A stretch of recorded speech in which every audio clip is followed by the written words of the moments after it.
Live on YouTube, Chair. Thank you, Maisie. Okay, thank you very much. I'd like to welcome you all to the Far Cotton and Delapré Community Council meeting tonight. And we've got 2 or 3 people here. I think Danny Moody, and we've got an officer, Edwina Crowley from Northampton Borough Council. So we'll move forward. Okay. Apologies for absence. None received. Thank you. Any declarations of interest? No? Okay, so can we approve the minutes of the last meeting on the 28th of January? All agree? Agreed. Thank you. Lovely, thank you. Right, number 4, logo for Far Cotton and Delapré Community Council to consider running a competition for young people to design a logo for the council. I thought this is fantastic, you know, to involve the younger people. So we can have your thoughts on that. Very good idea. I think if Kate wants to say something on that, I can see Emma's got her hand up. So is happy for Kate to speak first, Chair, if there's something Kate wants to add. Okay, thank you for that, Emma. Okay. No, nothing hugely to add. It was something that Kingsthorpe Parish Council wanted to do, and something I've done before in the past at another council. And we just felt, when I mentioned it to the chair, it was a good way to raise awareness of the fact that the parish council was in existence and now, and get young people involved. So really, it's for members to decide if they want to go ahead, and things like what age groups and how we would judge and so on. So I'll just pass that back. Thank you. Thank you. Well, we've got 2 hands up. Emma first, and then Councillor Markham after. Emma. Thank you, Chair. Thanks, Kate. I think it's a great suggestion. I don't think we'll find anybody that doesn't. I just wonder whether we need to,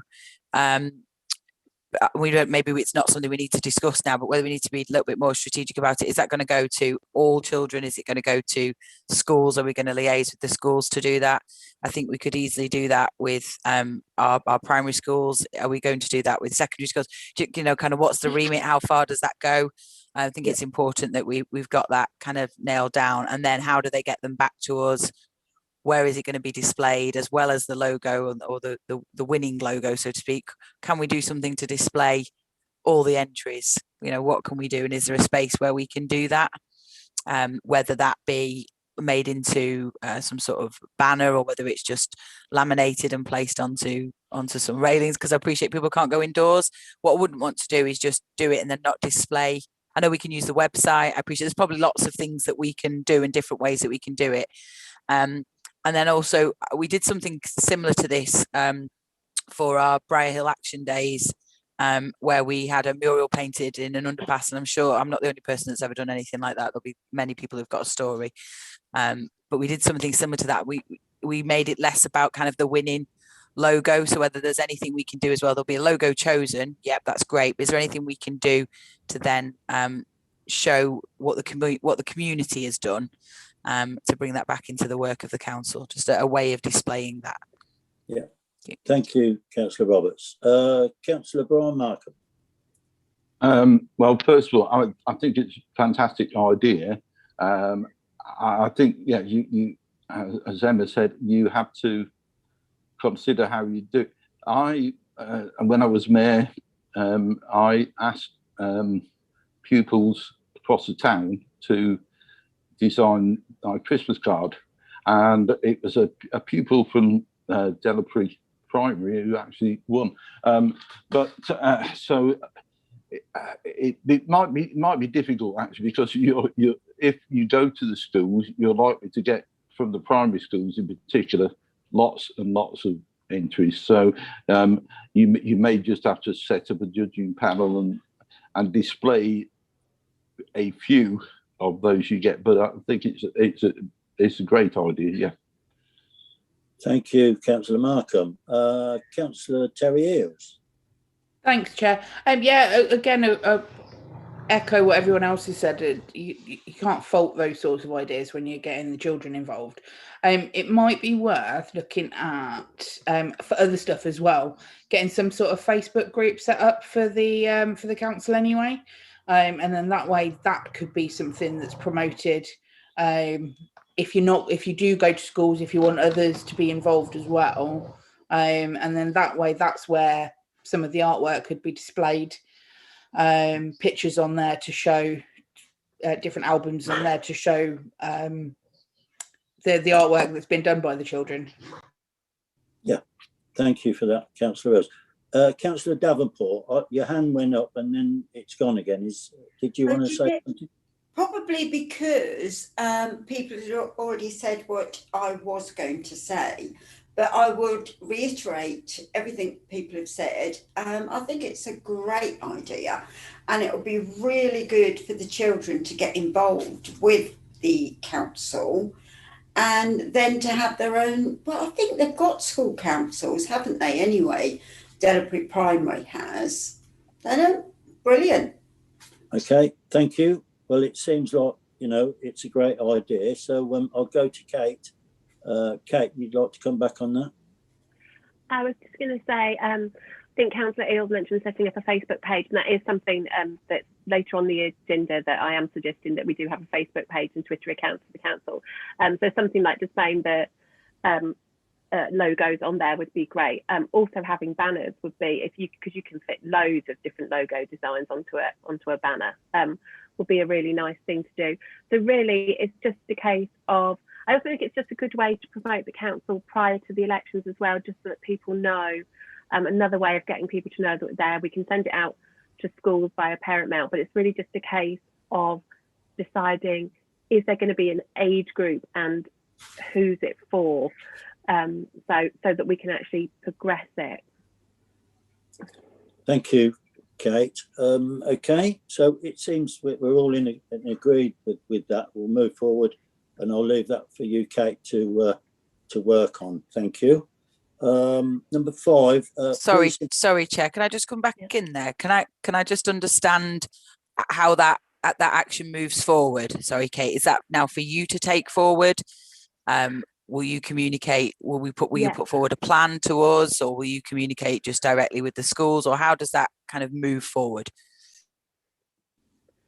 Yeah, I don't know whether Councillor Walker, so that it does move forward, whether you might want to delegate it to the clerk, perhaps in conjunction with a couple of councillors to liaise with to move it forward. Otherwise, I'm going to end up writing a more detailed plan for the competition and then bringing it back to another meeting and so on. It'll perhaps be a shame to delay it, because it really should be a fairly simple thing. I don't know whether members would be happy with that as an approach. I'm more than happy to assist you with that, Kate, if that's okay with the Thank you. council, Yeah, obviously. That's fine. That's fine. Okay, Kate, thank you for that. Councillor Larratt has got his hand raised as well. I was going to bring Councillor Larratt. Sorry, just unmuting myself. Yeah, I think it's a fantastic idea, and I think it's certainly the way forward. Happy to help in any way I can. I was going to say, I think it needs to be open to young people of all ages, not just primary. We want to get the word out about the parish council as well. So I think, community council as well. So I think it's important that we encompass as many young people, children, as we possibly can. So let's bring them all in, and as best we can. Thank you, Councillor Larratt. So, Kate, we have 2 people there that are prepared to come on board with that. So we'll move on to number 5. You're happy with that? Yeah, police information. I agree, the delegation as well. Good. Okay, thank you. Yeah, we're all in agreement. Okay, all okay with that now. Number 5, we'll move on to police information. Again, Kate, I'll go to you to receive a police report for the local area. So yeah, I'll put this on the screen. I only received it today. So I did email it around, but it was late on in the day, so people probably haven't seen it ahead of the meeting. But I have been in touch with the local policing team, and they're going to provide this information to the council on a monthly basis. And as and when they're able to, they will join the meetings from time to time to give an update. So there's the figures for February up to yesterday for you on the screen. And then the figures in brackets are last year's figures. Thank you. Have we all seen that? Mm-hmm. Yeah, I'll stop the share because it's easier to see. People are happy. Right. Okay. We've got Councillor Davenport, and I think Councillor Larratt's taking his hand down. Councillor Davenport. Yeah, I was just going to say that considering what we've been seeing on Facebook about the huge amount of theft from sheds, I'm surprised that the figures are lower. They're lower than I thought they would be, and especially compared to last year. Yeah, I can understand what you're saying, because we do look on Facebook and see in the locality that the amount of people that are complaining about their sheds being broken into. But obviously, if they're not reporting it, I realise. I don't think there's a lot the police can do. If the people don't report it, they share it on Facebook. Well, the police can't take them figures off of Facebook because it's just hearsay then. So I think if people are getting problems with sheds and anything, then they must report it to the police. So we've got a count on these figures. So Kate's got her hand up, so I'll go to Kate. Right. I was only going to say it's definitely something that moving forward the community council can do is encourage people, through our Facebook, website, Twitter accounts, encourage people to report these things so that the police do build up a pattern. If they don't have the information, they won't build up the patterns of what might be happening, whether it's theft from shed or other matters. Thank you. Thank you for that, Kate. Councillor Roberts. Thank you, Chair. Obviously that won't be the full month's report because of the date of the meeting, so that'll only be up to yesterday. So there might be some crossover there on reporting. I did think it was staggering though that the increase since last year. Even though that doesn't, I agree with Councillor Davenport. There's been huge amounts of reports across, not just on social media, but generally. Sorry, singing going on there. And there's been a lot of reports, generally about it. But I think that increase is staggering, and I think it's important whatever we do with the next item, obviously in the community liaison, police liaison. Sorry.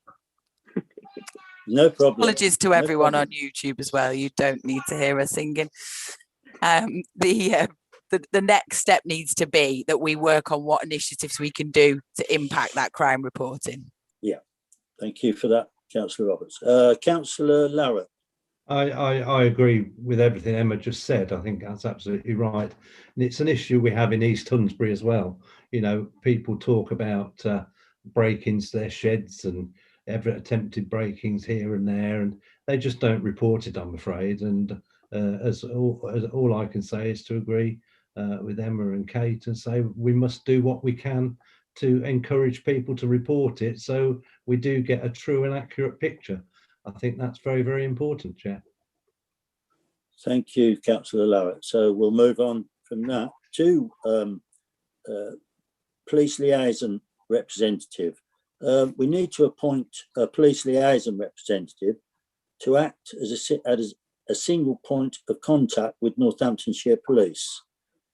Information from NCAL here within. So this doesn't have to be an officer or anyone, I think. I'm going to let Kate explain on this so you understand it. Kate, please. If I may, Chair, I'm actually going, if it's all right, I would pass this to Danny Moody because it's an NCALC initiative and he will be able to explain it far better than I, if I could do that. Okay, that's fine. Yeah, Danny, would you like to inform us, please? Yeah, with pleasure, Chairman. This was a scheme that I cooked up with Sergeant Sam Dobbs, who was the Sector Sergeant for Daventry many years ago. And the idea was just to identify one person in each parish that the police could talk to and send communications to. We set up the pilot scheme in Daventry, and it worked, but the police didn't give it the support that they could have done at the time. And so there wasn't much contact with the parish liaison officers and so parish liaison representatives. And so consequently, the scheme rather fizzled out. But now the Northamptonshire Police are really ramping up the neighbourhood policing teams and recruiting new officers and trying to do things in a much more local way. And so the parish liaison, police liaison representative scheme really fits well with that. So we've relaunched it. We've got about 150 PLRs now signed up since the beginning of the year, out of about 200 parishes. So we think the scheme will really assist with reducing that communication gap between Northamptonshire Police, which is a county-wide organisation, obviously, and each parish and town at the local level. So it's not something that the parish council or town councils or community council has to do, but I think it will really assist with getting that message across. Okay, thank you for that, Danny. Emma, you've still got your hand up. Is that old, or is that? Would you? No, like that's to... not old. That's new. That's a new. Okay, hand. Yeah. Okay, away you go, Emma. Thank you. Having looked at it, I thought it was a great idea, and I still think it's a good idea. Having looked at it, I do think there's a lot of crossover with what our neighbourhood watch schemes will do, and I do worry about that a little bit. I don't want to downplay any of the work that the neighbourhood watch coordinators do as a collective. I think that's really important. I note that we can appoint somebody from the council, or we can appoint a resident. I don't think we've had any residents come forward to you directly, have we, Kate? No. So I've had a call earlier on from a resident interested in taking the role, but I appreciate that it's late in the day. He's happy for me to share details, so I'm happy to give those details. His name is Aaron Preston, and he currently works with Neighbourhood Watch, as a support network for them, and he also volunteers with the emergency planning for the council, and he's part of the emergency response committees. So it sounds like a good person perhaps for the role, but appreciated that this council hasn't seen the gentleman come forward, and unfortunately he has another meeting this evening now at 7 p.m, so was unable to attend. I've got two proposals. The first is that either the council accepts that nomination, so to speak, and allows Kate to liaise with Aaron to consider whether or not that's appropriate. Or secondly, in the absence of doing that, because I appreciate that he's not here, whether or not we would just like to simply appoint Kate to the role until, and I'm doing that without a discussion with Kate, obviously, appoint Kate to the role just in the interim until the elections take place, which would then give us an opportunity to perhaps advertise this a little bit more and give it a little bit more detail around that, to show people what the role is all about, and maybe even ask the police to get involved with us on that. That's just the kind of proposals there. But I think it would be, in my personal opinion, it would be better if it was a resident that isn't a council member, just to give that kind of, it's not really impartiality, but I can't think of a better word, but just to give that little bit of distance so they can feed into the council separately. Thank you, Emma. Councillor Larratt? Yeah, I think it's an excellent idea, and from what Emma was saying, Aaron sounds an excellent person for the role. But I do think that we're only the shadow council. I think we've got to be mindful of the fact that the new council will be elected in a couple of months or so, 2 or 3 months, and they will be meeting and holding their annual meeting towards the end of May, which isn't that far off. So I think while Aaron sounds absolutely great and is probably the best person for the job, and probably will be the best person for the job, but I think it would be better if that was if they were appointed by the elected parish council as and when. So I would certainly go along with Emma's second proposal, that Kate does it in the interim, and that we look to advertising it, and hopefully Aaron will come forward again and be successful, because he does sound a really excellent candidate for it. So that would be my suggestion, Chair. Thank you, Phil. Councillor Brian Markham. I can't say that very often, Chair, but I agree with Councillor Larratt on this. I think I wouldn't feel comfortable making that decision, because I'm not a resident of that area, and I think we should leave it until later, and there's more information available to the new councillors when they're there. Okay, thank you.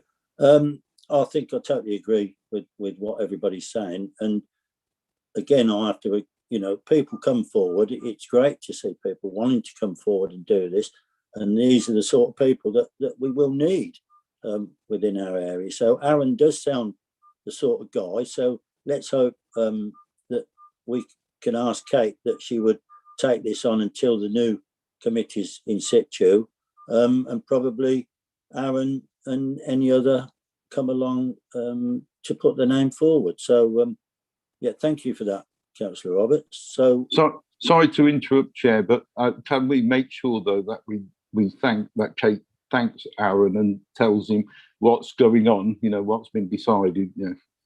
I'm sure Councillor Roberts will notify Aaron. Chair, absolutely, and I explained in detail what I was going to say. So I explained that I was going to put it forward, but that my alternative proposal was that we did something in the interim. I do think it would be really good if we could do some publicity around that role, perhaps on the website, so that people have got an understanding of that, and perhaps hopefully encourage people to put themselves forward and speak on it.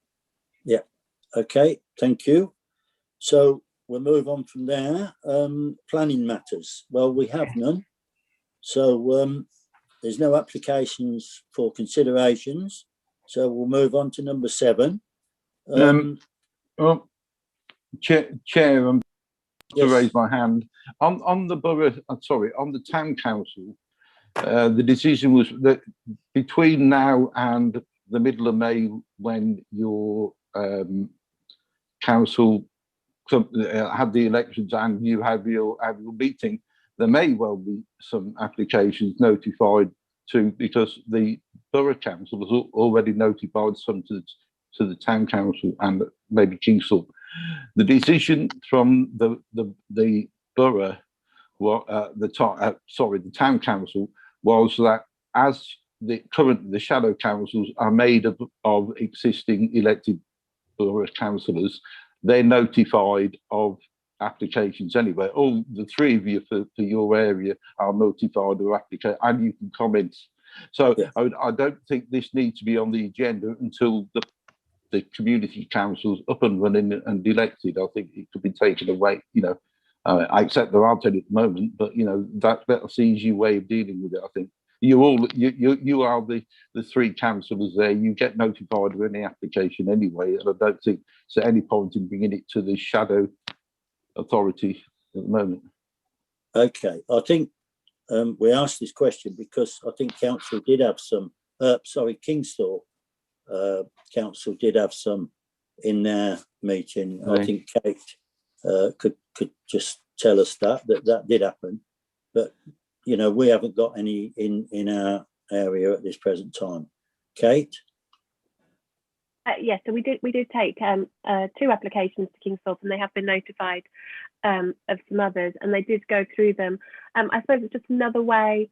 I know as ward members you are notified of those applications, so as ward members, but as the community council, it's just another way of informing residents of planning matters in their area, and giving them an opportunity to comment through a different channel if they wanted to. So it's easy up to members how we move that forward. Thank you. We have 2 hands. Councillor Roberts first, and then Councillor Davenport. Thank you, Chair. I would like it to stay on. I think it's an important element to have. I think it's important that although we get to see it as ward councillors, it's important that we raise the community issues, so we can publish it on the website, we can provide people details of how to speak, etc., and give them some more info around that. But I also think, and it may not come up in the interim, but I think it's important if there are any big applications and there are potentials for us to have a significant say in how that proceeds, that the community council is au fait with that from the beginning, rather than picking it up later down the line when they might have missed the opportunity to respond as an organisation. Thank you, Emma. Councillor Davenport. Totally agree. We do need it on the agenda just in case Tivoli comes up or anything else, or any amendments. The thing I would like, I mentioned this in full council to Councillor Hill about the land banking in Rushmere Road. I know people are getting frustrated about the fact that nothing is happening there, and it's become quite an area of antisocial behaviour. So I didn't know, as a community council, if we could just add our weight behind that, to contact Andrew Lewis to say that it's of a great concern to us, and can he lobby whatever they do. I know they're busy with COVID at the moment, because this land banking is just not helping us in this area. Okay, thank you. Councillor Terry Eales. Just a question to throw in the mix, really. Would there be any conflict of interest if anyone within this council sat on the planning within the planning group, and you know, any discussions here, would that affect them then being able to sit on that particular planning application? Yes, I think Kate may want to come in there. Yeah, so if members are also members of the planning committee at Northampton Borough at the moment, the advice would be not to vote on those applications. That was the advice that Laurie Gould gave yesterday at Kingsthorpe as well. So that would be the same. So I don't know actually who is members of the planning committee at NBC. So yeah, those members would need to declare an interest at such time as we were discussing those applications. And I think it's me. I think it's me, Kate, the only member of planning. Okay. And actually, if you were discussing planning applications, if they come up, then I think it would be even better to shut me out the meeting for the time. You know, does it? So yeah, but I think it's only me. Okay. Thank you, Councillor Markham. So we're all agreed with that one. Number 7, moving on. To receive an update on implementation of the reorganisation order and set up of Far Cotton and Delapré Community Council. So I think I'd like to bring in Edwina. We've got Edwina Crowley from NBC. So welcome, Edwina. Thank you, Chair. Sorry. Yeah, obviously this is not my report. Okay. Kate, I think, needs to. So Kate needs to introduce the report. Oh, and I'm okay, here for Kate. questions. Sorry, Edwina. No problem. Chair, do you want me then to introduce the report and run through the items, and then we can bring Edwina in for any matters that members have questions that, you know, Edwina will be best placed to answer. Yeah, so if I run through the report first, and then we'll bring Edwina in where needed. Thank you. So it's just to give everyone, I thought I'd pull this report together and bring it to each meeting of the Community Council, so that these matters, you know, they're not going to be, some of them aren't going to be resolved quickly. So I'll bring it back each month, and we'll work through each of the items until, you know, they're completely resolved and members are happy with them. So the first one in the report is probably the one where we will be pulling Edwina in, but I'll run through them all first. It's to do with land and property transfers. We know the 2 allotment sites have been transferred to the community council. What I still unfortunately don't have is an absolute nailed down how that will work in practicalities. ID Verdi have the contract through Veolia, and that is going to the West Northampton Authority. So it seems very likely that the way they are managed, at least for the next year, will continue exactly as it is now. But I'm working with the clerk at Northampton Town Council on that, but that's not finalised as yet. So I will bring that back. With regard to properties and office space, that's really the area where Edwina is here to support and give some background. But if it's all right, Chair, if I just keep going through the report and then pull Edwina back at the end. In my report, I said the precept will be, I said, the council's main or only source of income for the next year. And until the precept is received, the council has no funds. In actual fact, I don't know if members are aware, there is a report that has been published on the NBC website, and there is a report going to Cabinet next week, whereby NBC are proposing to make some grants to all parish community councils in the area, which would include Farcott and Soap. Not agreed as yet, but there is a proposal to give a grant of £6,744 to Farcott and Delapré Community Council. Obviously, that won't be, that's going through Cabinet next week, so we won't know for sure until then, but there is a possibility that we will receive some income before the precept gets paid at the end of April, which will be an advantage to the council because it gives you some interim cash in the bank, and obviously it's grant funding. I have also put in the report, obviously the council does need to open a bank account, and it's recommended that we do that with the Unity Trust. They're specialists in the sector. So I would like members to approve the opening of a bank account with Unity Trust, and for 2 signatories to be nominated as well, so that I can progress that forward. I'll be working with NCALC to open those accounts because they've been discussing the matter with Unity, because being brand new councils, it's a slightly different setup to what they're used to. We will also have, just for minute purposes, it's been through the cross-party working group, but to agree that NCALC are appointed as the internal auditors to the council, and that the smaller authorities Audit Appointments Limited are appointed as the external auditors to the council, particularly as we probably will receive income now with this grant before the 31st of March. So we will have financial transactions within this financial year that will need to go through audit. Insurance, I've noted that I will bring that back because there will be one further meeting of this council to put in place insurance for the 21-22 year. And then the final item on the report is to do with office setup, and I will just work through those items in the coming weeks, so that I mean, obviously at the moment I'm using a laptop printer, etc. Of my own, but as time goes on, that the council will want to get all of those things in place for themselves. Okay. So yeah. Is that your report? Yes. Yes, and so that, and I realise people might want to go back to the property element and raise queries around property. Yeah.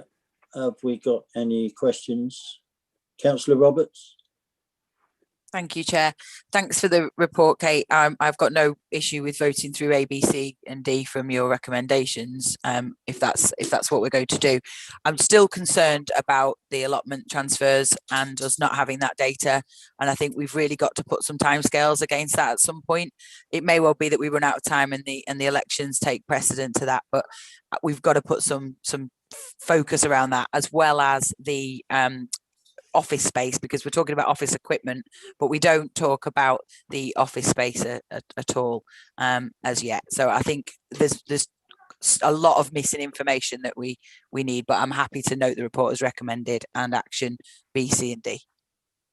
Thank you for that. Councillor Larratt? Yeah, I'm happy to support the recommendations, but we do need to discuss the property and that, and hopefully we'll come back to that. Just with regard to the bank account, I note you need additional signatories. You can't just have the clerk sign all the checks. No. So No, you can't. as I've known from the past in my dealings with parish councils.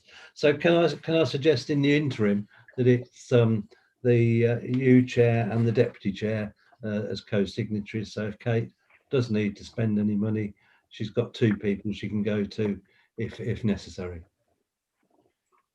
Okay, thank you for that. Well, we'll put that to a vote. Do we agree on this? Yes, if you want to, I think Councillor Markham's got his hand up, whether he wants to speak before you. Okay, Councillor Markham. Well, I'm just wondering, number 2.2, the property office space, and Edwin is here. I just wondered is there any update at all? I know, forget which meetings, which the Borough Council people from Delapré were asking about the park, the former library place and community space in the park. I just wonder if there is any news at all about possible office space and indeed possible meeting space, or have we got to wait for that? I mean, I'm happy with the recommendations such as they are, but I just wondered if there's an update. I think that's what Edwin is here to discuss, isn't Yeah, it? yeah, well, yeah. Thank you, Councillor Markham. I'll introduce Edwina again. Sorry, Edwina, what I did, but please go ahead. Thank you, Chair. So obviously these are exciting times and there's an awful lot to do. We had our first meeting, Kate and I promised to come and just talk about the property, the setup, how it works, and then ideas to take this forward, which is very much to set up a regular meeting with Kate and whoever else you see fit, and to actually drive through the detail. So obviously it's a lovely building. It's currently broken up into 4 sort of main areas, 4 leases. You've got the recreation ground, you've got the changing rooms. Naturally, the 2 areas worth looking at for office space would be something within the library area or something on the ground floor in the community space. So I think those 2 areas are the areas that should be of focus. The other 2 are obviously still serving the community, the pharmacy and the NHS. But we feel that the 2 leases that are worth looking at and working through for space would be those 2. I don't know if you want to comment on that, if you have any thoughts Okay. on that. Thank you, Edwina. Any comments? I have Councillor Roberts and Councillor Davenport. Thank you, Chair. Thank you, Edwina. Thanks for the info. I think we've got to look at this as a wider discussion over not just office space and lease of a particular element, but there was talk and the community were given, I'm not going to say promises, sorry, I've just said it, I'm going to say commitments, that there was a potential for whole asset transfer, not just of the recreation centre, but of the rec ground. I know there'll be debates about whether the rec ground is suitable and whether it needs more work and things need to be done first, but people were given assurances and commitments that there was potential for that asset transfer. So what I would like to see for the community council is to have some proposals before them about the different prices of the leases, the space that it affords, how long those leases are, what that does, and how that prevents us from moving forward with a full asset transfer, if it prevents us from moving forward with a full asset transfer, something around timescale of that, and an understanding as far as the asset transfer is concerned, what revenue generation is like at the moment. Now, I know that won't happen overnight. I'm not suggesting that you can give me all of that immediately, but we need to have, or the elected councillors will need to have that kind of detail to enable them to make a decision over not just leasing an office space, but whether or not they want to take on an asset of that size. Thank you, Councillor Roberts. Councillor Davenport. Unmute. Okay, no, I was just wondering whether Edwina had any update on the library space.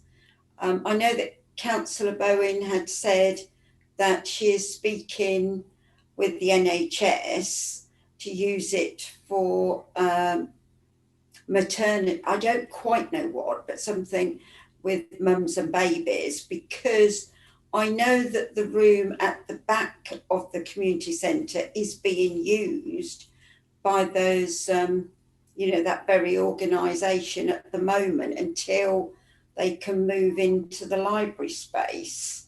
So can you please tell us what's happening there? Short answer is no. If I'm honest, with two organisations. These are the properties run on a sort of commercial lease basis. I know for some time the library has talked about the service charge, the costs, and certainly, Councillor Roberts, absolutely, you need to know everything if that's in your mind. But I'll come back to that. I know very little more than that, because in my role as landlord, remember the council has different hats. It's all very regulated, so a surveyor would then contact me about anything in writing once it's pretty far on. So personally, I don't know anything more than what I read and probably what you read. At the moment, we know who the lease is with. They're one of our tenants. They pay the service charge. There has been no formal approach to me with terms or anything to assign or do anything with that lease. Thank you, Edwina. Councillor Larratt, please. Yeah, I was just going to say, I mean, the lease is with the county council for that floor. The county council can't sublet or reassign the lease or do anything with it without the agreement of the borough council as the owner of the building. And as Edwina has just said, absolutely correctly, there's been no approach or no formal approach whatsoever from the county council with regard to passing that lease on or selling it off or reassigning it. But it would have to have the agreement of the borough council at the moment, or after the 1st of April, West Northamptonshire Council. So, there's nothing certain, there's nothing definite happening at all. Thank you, Councillor Larratt. Councillor Markham. It strikes me, Chair, that in 4 weeks' time, now just over, of course, the landlord and the lessee will be one and same group, same body. The county council will not have a lease from the borough council, and the borough council will not be the owner. They'll all be the same. And I think yes, got to keep it up there, and really that's when it's going. I agree entirely. I think that the community council would probably like to know whether or not it's ever going to become available, and really would be an asset. But again, it's not going to be sorted out, I feel, until there is only one landlord, one owner, and one management team to deal with it. But I think Councillor Roberts has made the point, and I hope that the community council will keep pressing that until it does find out, and it's able to make a choice, an informed choice in the future of the way forward. Yeah. Thank you, Councillor Davenport.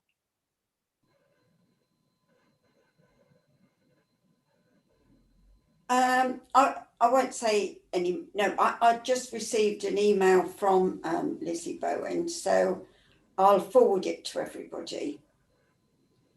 That's it. Oh, okay, thank you. Councillor Roberts. Thank you, Chair. Just, Edwina, since this was actually raised at the borough, I've had a number of calls with people really concerned that the building has been sold. And just for complete clarity, I have reassured people it hasn't, but just for clarity, could you just confirm that the building itself, the rec centre, has not been sold to anybody? It is still in ownership of the borough at this present time. Yes, Councillor Roberts, I can confirm it hasn't been sold. It's still in our ownership. Thank you very Thank much. you. Councillor Larry? Can I reiterate that as well? Nothing has been sold. It is entirely in the ownership of the Borough Council. The Borough Council is still of the opinion that we need to transfer as many assets within the communities to the new parish and district, parish and town councils, community councils. And I've been asked to set up a meeting with the leadership of West Northamptonshire Council, along with Councillor Jane Birch and Councillor Sally Beardsworth, for us to meet with them to discuss the position. Obviously, as Councillor Roberts says, the council needs all the information, absolutely right, before it makes any decisions. But, you know, we said from the outset, the idea of this whole process was to give these assets and put these assets in the hands of the local community. That is still, I believe, the intention of the Borough Council, and we're still holding meetings to try and ensure that that does in actual fact happen. But obviously it can't happen unless the council has all the information, as Councillor Roberts says. But it is owned by the Borough Council at the moment. It will become the ownership of West Northamptonshire Council on the 1st of April. And I think that before the 1st of April, we will continue to do what we can to ensure that these assets are vested in the community council, town council, parish council, where they can be managed by the community for the community. No, I can't really say any more than that, Chair. Thank you, Councillor Lowe. I'd just like to, myself, obviously, as Councillor Roberts said, we get people telling us or phoning us and saying, so we've lost the rec centre, then the rec centre's gone, you know, it's now gone to this, gone to that. You know, I have to say that you know, there's so many spurious accusations flying around about this building, about who's had what, who's taken what out of it. And it does us no good at all for these accusations to keep being put out on social media and that. We're here, we're fighting for a building for our community. And I think we should all stand together and make sure that we work together to get this building for our community. You know, get it open. It's not been open for many years as such. It's only been open to certain groups that have that have been allowed to use it. So I think we're in a great position here, and hopefully I will continue to fight that we keep that building within our parish council. This is my personal view. I mean, but I have to say, I also get phone calls, people worried about that. My other big concern is that we would never touch the playing field. The playing field, from my experiences of playing football on there from a young child to a grown-up, I've watched that in the last 20 years flood on a weekly basis, and we know what's caused it, and that's something else that we'll talk about at a later date. So yes, I want the building, and I just hope that we can all work together to get that building. So, Councillor Davenport. Yeah, I'm just very concerned about this now, because all I've ever said at full council was that the library. So how Councillor Roberts, how you, Councillor Walker, and now Councillor Larratt can now say that spurious comments going around. All I said was the library. I saw it. I mean, I saw that everything has been taken out of it. I've got emails that I'll share with all of you from Lizzie Bowen saying that it had all been agreed with NBC. So I have that in writing. So I would please ask you not to attack what I've said in that way. I don't know why you've suddenly come on the attack of what I said about the library. Can you please explain that? I haven't attacked anyone. I've just said that's spurious comments, people ringing serious accusations. Look, I'm gonna say now that the library, the books was taken out. There's a reason why the books was taken out of the library, and people need to know why they was taken out. They was taken out for insurance purposes, you know, because of inflammable books and everything in there, whilst we're going through what we're going through at the moment. So the library was empty, so they had to take the books away. But right, I'm going to move on. I've got Councillor Roberts and then Councillor Lowett. Thank you, Chair. Very briefly, Councillor Davenport, no accusation or attack against you whatsoever. No, I have received calls since then with people suggesting that they believe the building has been sold. I don't think that you suggested the building had been sold at all. And I didn't make that suggestion on this meeting, and I didn't make that suggestion on any other meeting either. But other people have taken an inference from commentary and then moved on with that, which has caused people to make the query. So I was hoping that Edwina could give the commentary just to give that complete clarity for anybody that was confused. For the record, I did not suggest at any point that you had said the building had been sold. Councillor Lowett. This is getting dangerous because I'm totally agreeing with Councillor Roberts again. You know, Julie, there's no accusation here against you. I mean, people are picking things up, and it's them that are coming, promoting things here, there, and everywhere, and that's what's happening. It's not you, but we need to get the facts out there that the building is owned by the Borough Council. It's not been sold. It will remain a community asset, and then our job, and I hope, as Councillor Walker says, we can all work together to ensure that it remains as a community asset, vested in the community council. Thank you, Councillor Roberts. Okay, so I don't know if Edwina's got any more to say. Whether would you like to come back at all? Chair, thank you. Yes, I mean, just to give a summary on this building, it's a lovely, modern, in construction terms, building. It's quite exciting. There's income coming in, you know, and that, you know, a lot of these community halls, there is no income, so there's income to support people's aims. And I certainly wouldn't be frightened of a building like this. There's many buildings and portfolios of very old buildings. So certainly I think the best way forward is if I can get key lease information, key service charge, how it works, how the service charge would have to be operated, all of that information. So as you say, you've got the information, and then you can make an informed decision as to how you would like to take this forward. Thank you for that, Edwina. Okay, we're going to move forward. Number 8, public participation. Sorry, Chair. Can I just say something, Chair? Sorry. Yes, by all means. There is a requirement under the order for some office space to be provided. Now, you know, we're not happy with the way things are going, but I do think that there should be some office space provided, and if that can be provided, I think it should be within that building. It may not be what we want, and we may want something better, and we can continue to fight for that.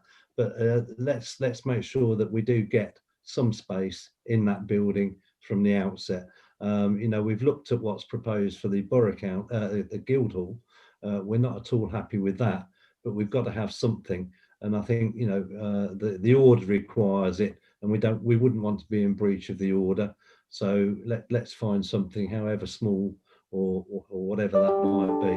But I would suggest it really needs to be on the ground floor, doesn't it, for accessibility purposes, etc. But yeah, I just think that we mustn't lose sight of the fact that there's got to be a base, there's got to be somewhere for people to go, and I do think that we need to get that sorted. But then, you know, keep fighting the fight. Okay, thank you for that, Phil. There is a lift in the building, by the way. Whether it's working or not, I wouldn't know. But yeah, there is a lift in the building. Kate, you've got your hand up. Yes, I was just going to say, before we move on to the next item, could I just ask that you vote on the recommendations, that you approve the recommendations in the report, including who the two signatories might be? And I think it was proposed that it was the chair and deputy chair signatories to the bank account. If they, yes, yeah, just yes. so I've got that. So could we show of hands? Could we vote on that? Thank you. Yeah, there's three. So Yeah. okay, that's carried. That's carried. Okay. Yeah, thank you. Okay, so we'll move on. Yes. Okay. Number 8, public participation to consider Farcotton and Delapré Community Council will manage public participation at future meetings. Any comments on that?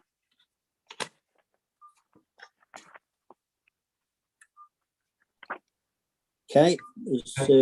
Okay, we've got Emma. Sorry, I couldn't get there quick enough because I was turning the pages at the same time.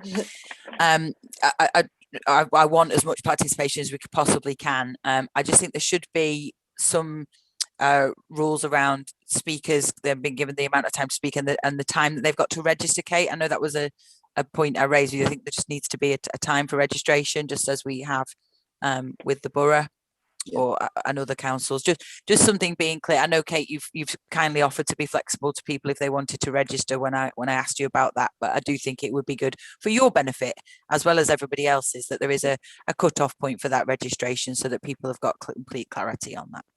Yeah, I did speak to Kate earlier and ask the question, and Kate said exactly the same. No, if people would like to come along, if they'd like to contact us, they can have their 3 minutes, which I totally agree with. That's what it's all about, is giving people the right to be able to speak on what's going on at the moment. So I've got 2 hands up. So Councillor Eales and then Kate. Was that still up, Kate? Yeah, I'll put my yeah. I'll leave it up. Yeah, I'll come back. Councillor Eales.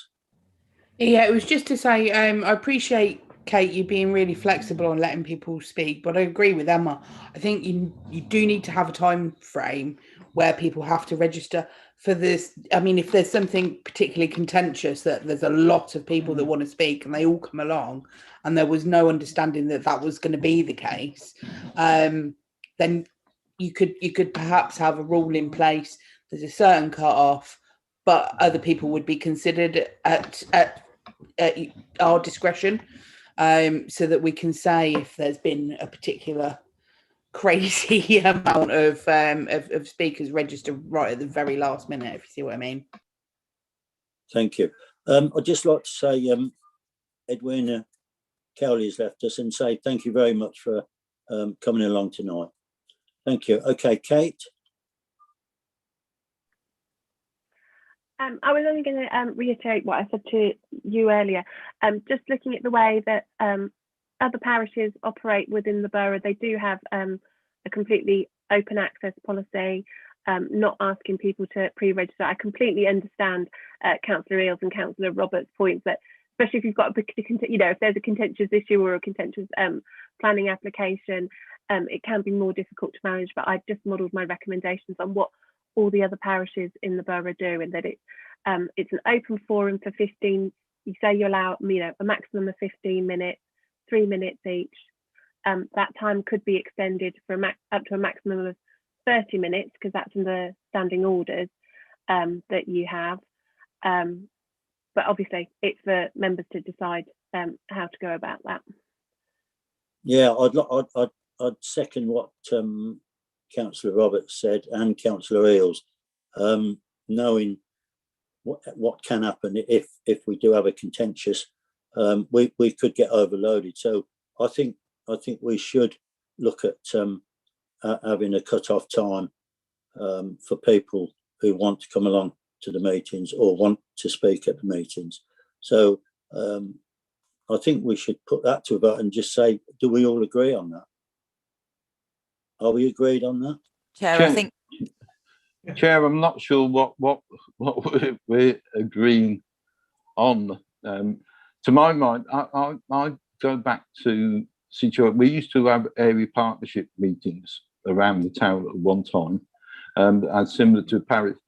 People could come up if they registered at the beginning of the meeting and we had an area partnership meeting within what was the Headlands Area Partnership at that time, an application for a mosque, and that was quite some people there, and it was, but people arrived on the evening. They had to say who they were, and the person chairing that meeting we had allowed extra time. He said the 15 minutes, but made it clear that there's no repetition. And also, if people who come along together, if they could agree amongst themselves, so many speakers for and so many against, So I think it's manageable in most cases, rather than say you must register the day before. I understand why that's done at the Borough Council and so on, but it's not quite the same. I think it can be managed, but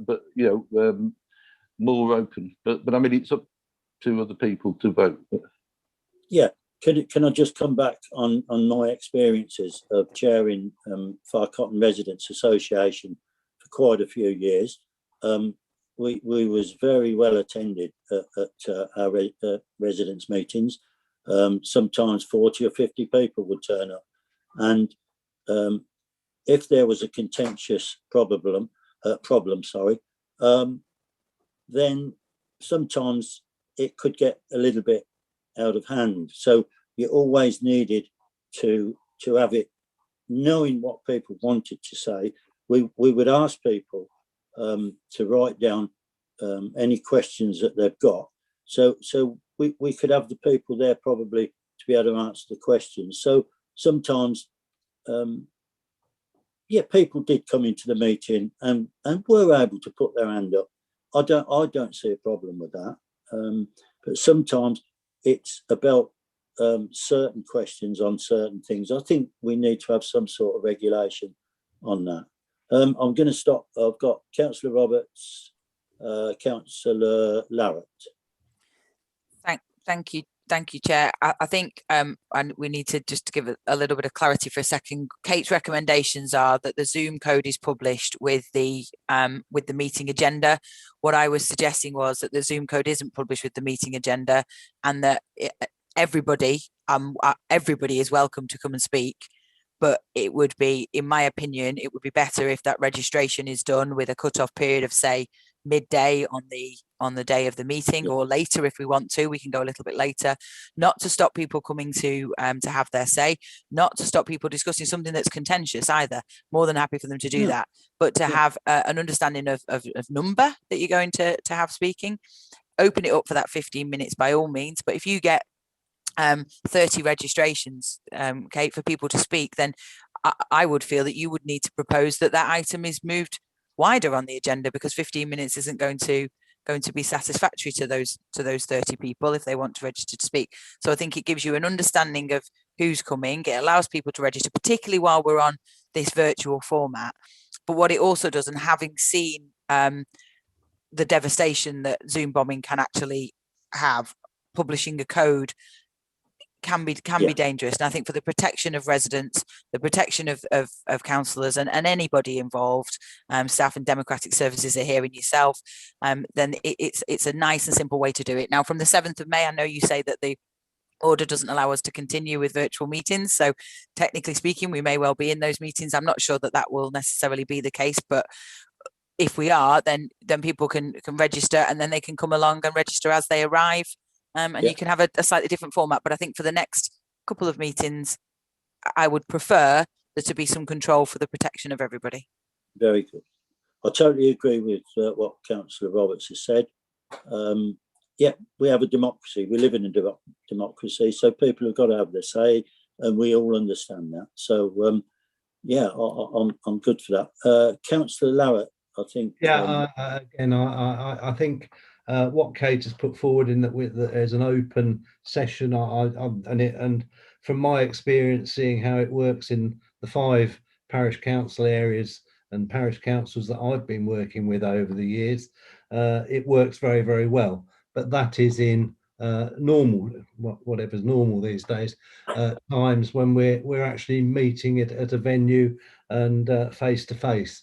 But I do think we're living in different times, and I think that Emma coined the phrase Zoom bombing. First time I'd heard that one, but yeah, I think that is a worry, and I think to publish the Zoom details with the agenda, I think it's quite right, fair enough to put the people wishing to attend, contact for the Zoom codes.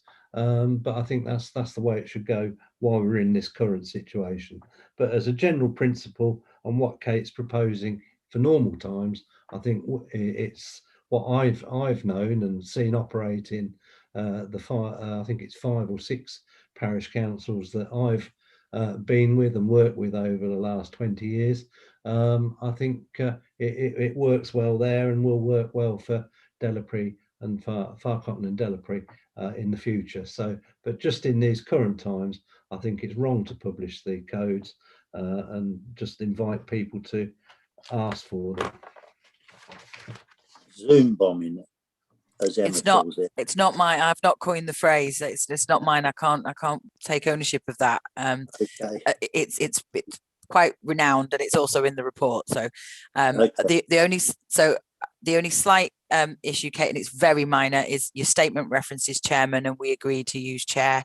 So if we can just make sure that you've taken that from somewhere else, that's not a critique, but if we can make sure that mirrors the terminology that this council chose. Okay. But everything else I agree with. Taken on board. Thank you. Okay. Number 9.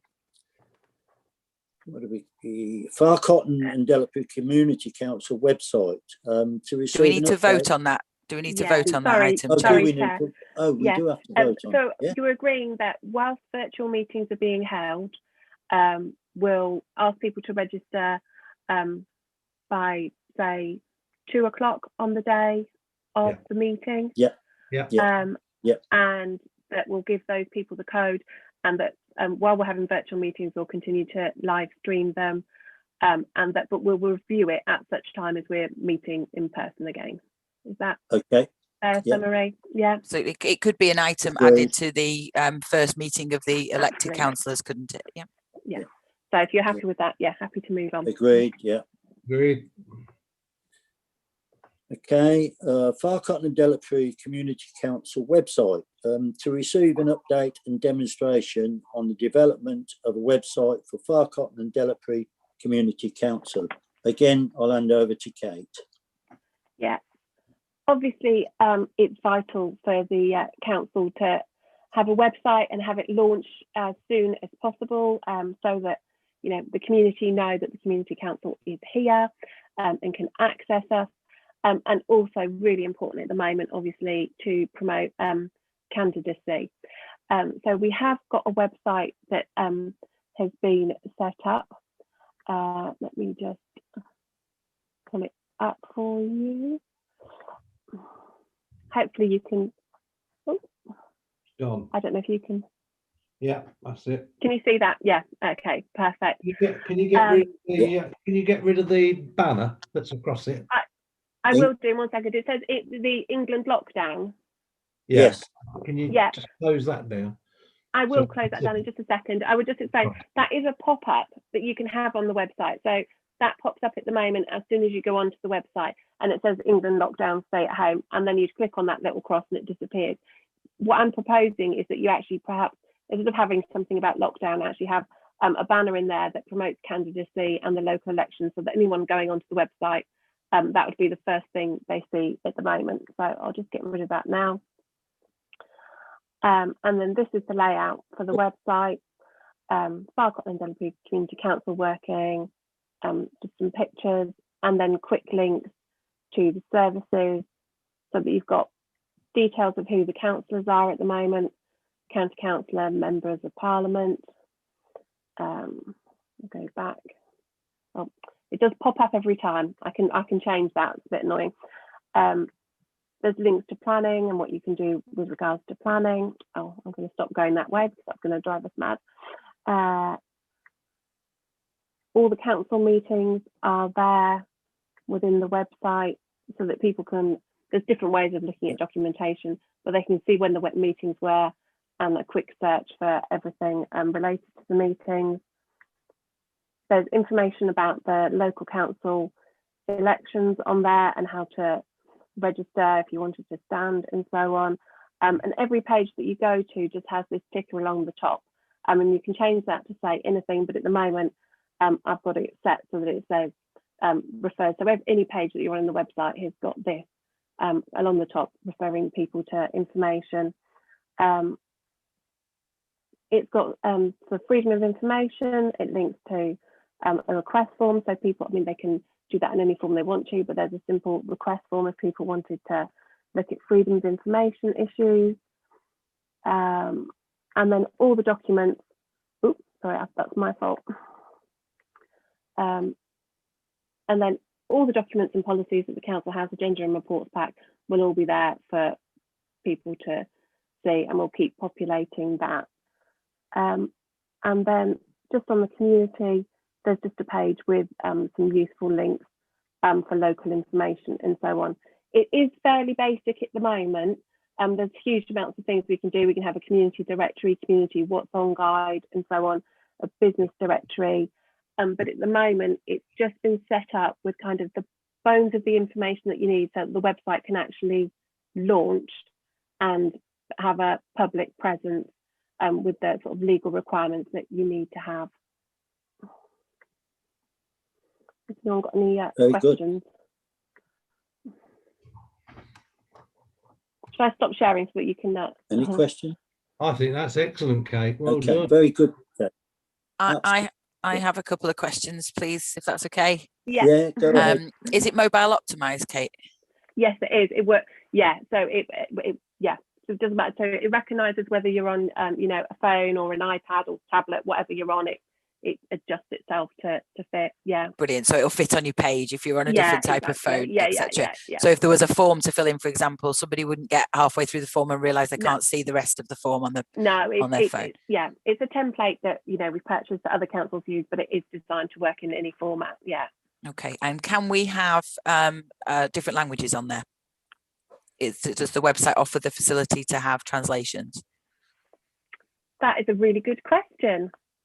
I know there's a feature with some websites where you can literally just switch it on. Toggle.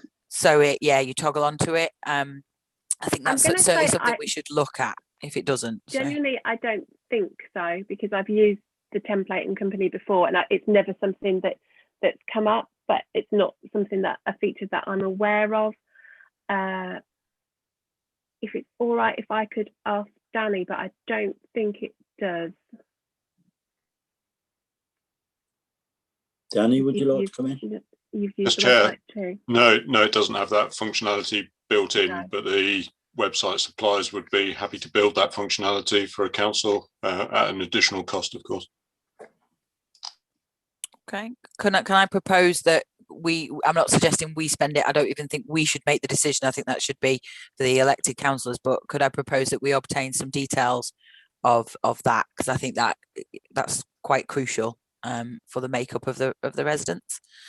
I've just got another couple of questions as well. Sorry. I'm just wondering, I know we've talked about a banner earlier on, and we've talked about having that. So I'm assuming that when there's a banner, we can change the top header and the colour coordination and things on there.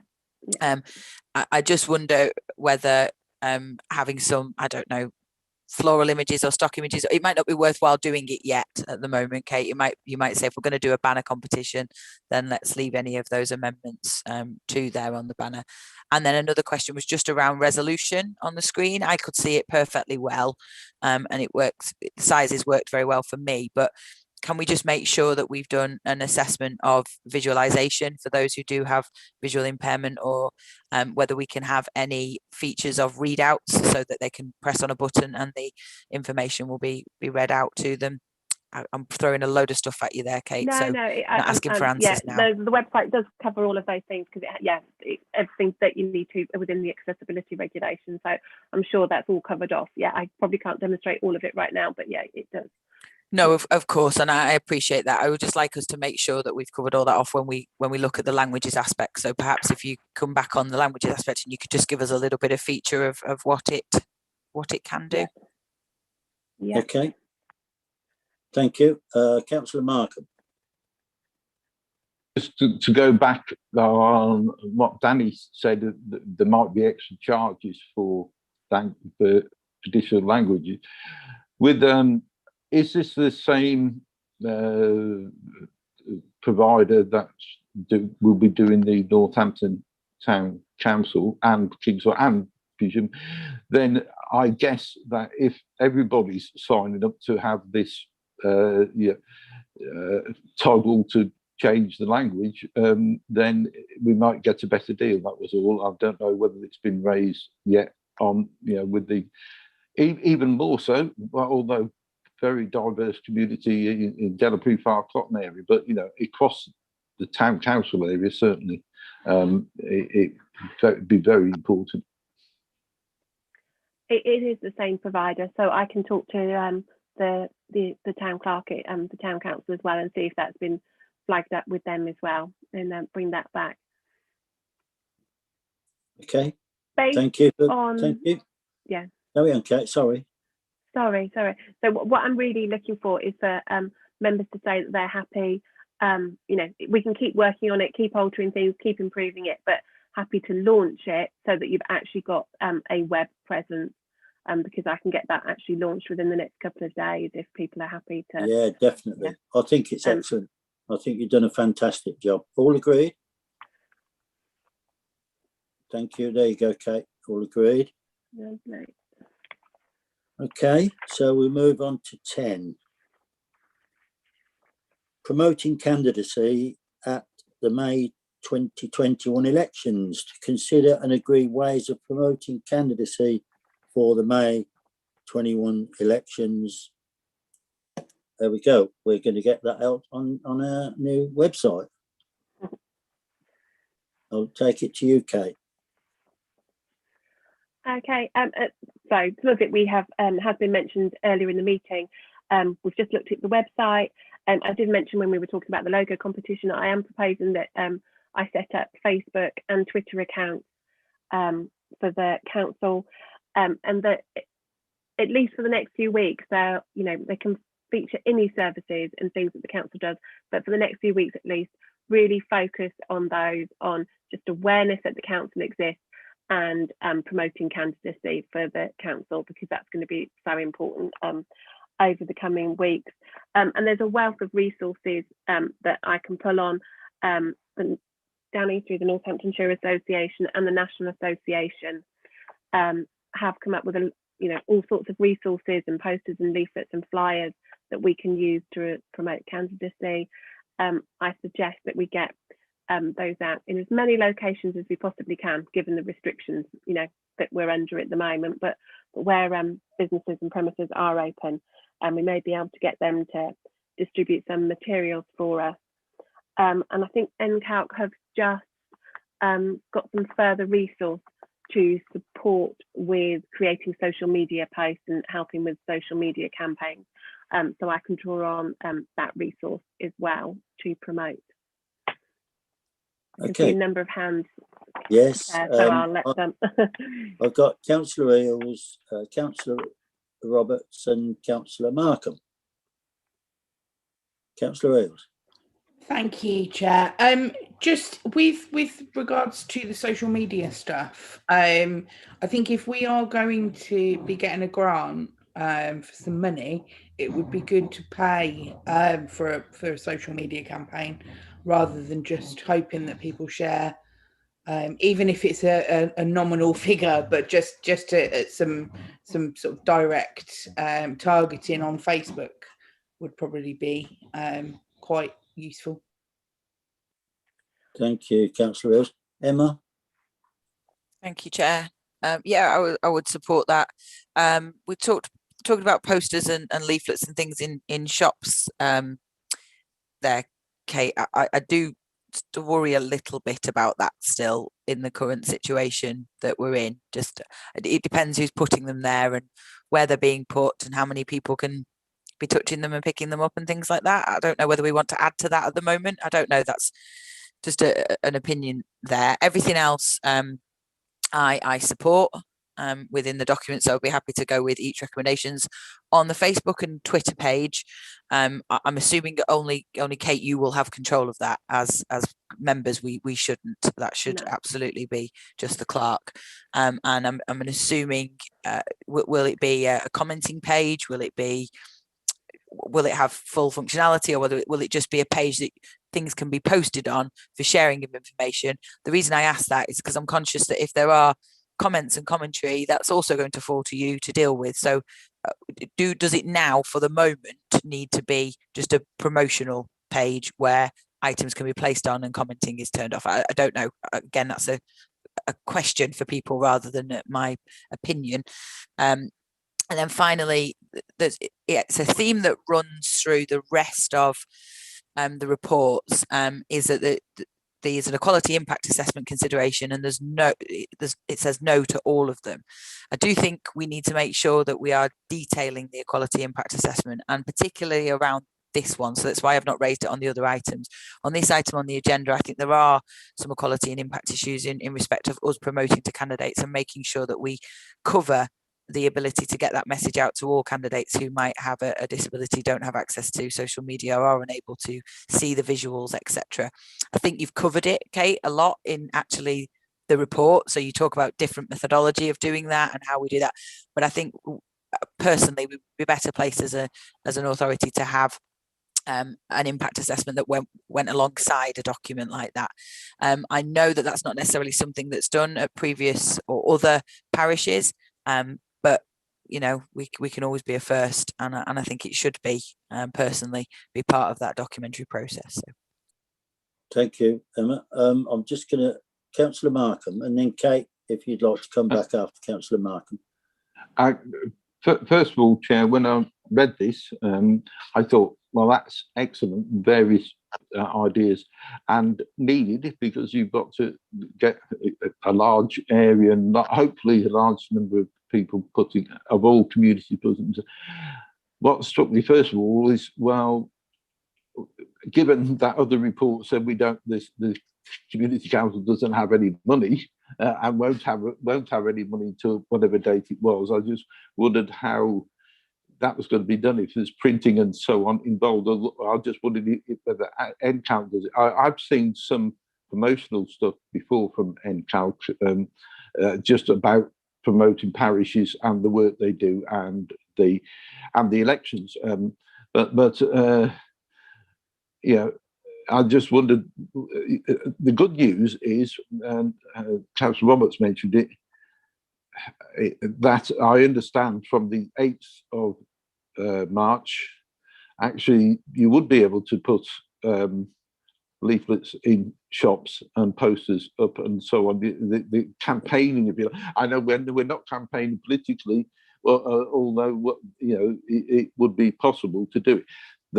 Because I think there'll still be some reticence maybe around doing it, no, to leave a pile of posters. Yeah, but apparently that is a possibility from the 8th of March onwards. But okay, thank you, Brian. Kate, would you like to come back? Yeah, I'll just come back on a couple of things just for clarification. With regard to the Facebook and Twitter, I think at the current time, I think Councillor Roberts is right in that they're just information sharing pages in the very short term because of the amount of resource that we've got. I would suggest that in the future I bring a policy back about what we put on the page, etc. But we've got a very short time scale to promote the election, so it just seems to make sense to do what we can to promote the election at this point. I can completely take on board the point about putting leaflets in shops. Yeah, I probably haven't phrased that very well. I think where essential retailers are open at the moment, I think ask if they have somewhere where they put posters, asking them to put a poster on display would be fine. But yeah, no, I completely understand what you're saying about leaving piles of leaflets in shops at the moment.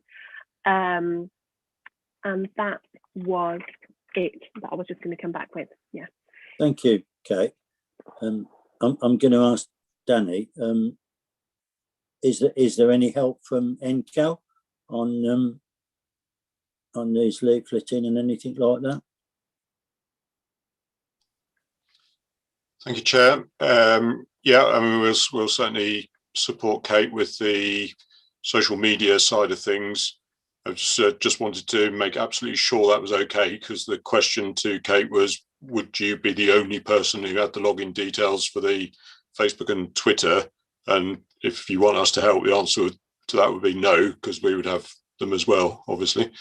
But, you know, hopefully that's okay. So yeah, we can support that. I mean, Facebook ads, you know, that is a possibility, but I'm just not sure that we're going to be able to get that sorted out. I mean, I've no idea what the cost of doing that is. So whether we can get it sorted out, because one of the really important points to make is that the election is on the 6th of May, but the close of nominations is the 8th of April, 4 p.m. on the 8th of April. You know, we're literally, I think it's something like 45 days or something like that. So, you know, time is pressing. Okay.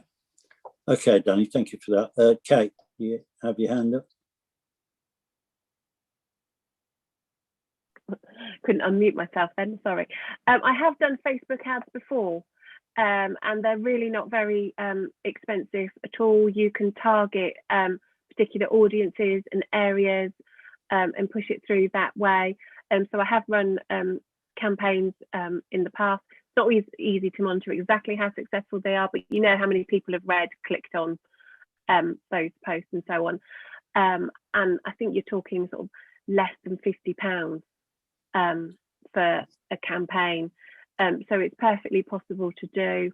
And in the very short term, it would just be something that, you know, would be paid for and claimed at the appropriate point if people were happy to set a cap on what was spent on that kind of advertising, and obviously, you know, receipted and so on. But it is quite easy to do. Okay, thank you then. So we've come to number 11. Other information is date for the next meeting.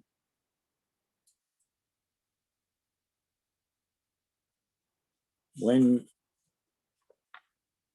what have you got, Kate?